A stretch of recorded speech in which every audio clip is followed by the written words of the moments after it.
po Slovensku. Takže z Bratislavy dneska. Milan, servus. Ahoj. Stretli sme sa tu na akcii, ktorú organizuje Inštitút Peťa Šveca. A dneska sme sa tu stretli na základe toho, že bojujeme za mier, že tí, ktorí chodia po slovenských námestiach, sú progresívci, ale dneska sa stretávame normálni bežní ľudia a vidím tu, ako som povedal, aj politikov, ktorí sú vlasteneckí politici. Dúfajme, že na týchto stretnutiach sa budú rozširované po celom Slovensku, aby sme naviazali povedanie alebo proti progresívcom a proti globálnej vláde, ktorá tuto zatiaľ funguje. A jednou veľkou podstatou je, že chceme spojiť tento slovenský národ a ja sa chcem poďakovať Robovi, ktorý pracuje pre rakúsky odboj ako Slovák a vieme sa spojiť na videokonferenciách v rámci nášho spôsobu života a boja za slobodu, za demokraciu a bojujeme ako tak aj proti COVID podvodu. Určité výsledky, ktoré boli a budú prezentované, sa dozviete.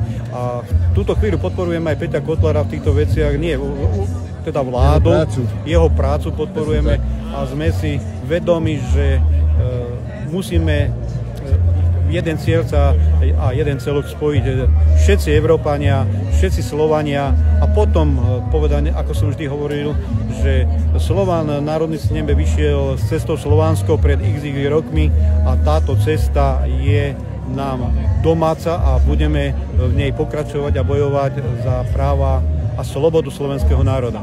A teraz by som chcel pozdraviť z tohto prostredia, sme na Viedoslavovom námestí v Bratislave, kde sídli povedané jeden taký dobrý panovník a učiteľ slovenského národa Hviezdoslav. No ale ako vždy som povedal na týchto námestiach, že sa hanbím, že oproti americká ambasáda, ktorej som raz chcel popíliť tieto plechové budy. A myslím si, že raz to príde a budú si vládnuť Slováci sami sebe, ale nesmú sa toho báť. A verme tomu, že v spolupráci rovný s rovným budeme s rakúskym odbojom spolupracovať, s českým odbojom a všetkými, ktorí sú na medzinárodnej konferencii, či sú to Srbi, Maďari, Poliaci a jedno s druhým, musíme ich dotiahnuť a jednoznačne sme za to, aby v spolupráci s Ruskou federáciou a slovanskými národmi sme ten cieľ dosiahli. Tak. Takto by sme dosiahli vlastne ktorýkoľvek cieľ, ktorý si určíme, ktorý si učia ľudia. Áno. Prebratím zodpovednosti, konaním, nielen rozprávaním. A tak ako vidíte, dneska tu námestie sa pomaličky zaplňa, my sa vrátime ešte.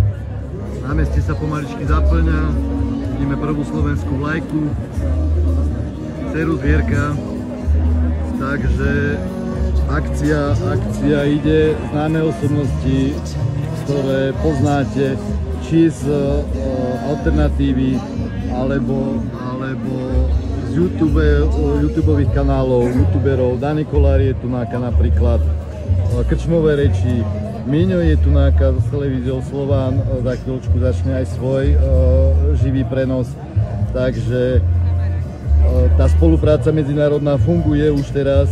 Musíme sa, ako som povedal, dať dohromady, dokopy spraviť povedanie jeden program, jeden cieľ, ale ako človek hovorím pre slovenský národ, že iná možnosť neexistuje, zobrať zdravý rozum a vznik ľudovej vlády bude cieľom slovenského národa a slovenský národ, opätovne hovorím, že nesmie sa toho báť, vziať ten zdravý rozum a rozhodovať o svojej rodine, o sebe, o inštitúciách, nechcem teraz vykladať o daniach, o všetkom možnom. V podstate o svojej krajine. O svojej krajine, aby ho dostali tam, kde jej povedanie patrí. Tak.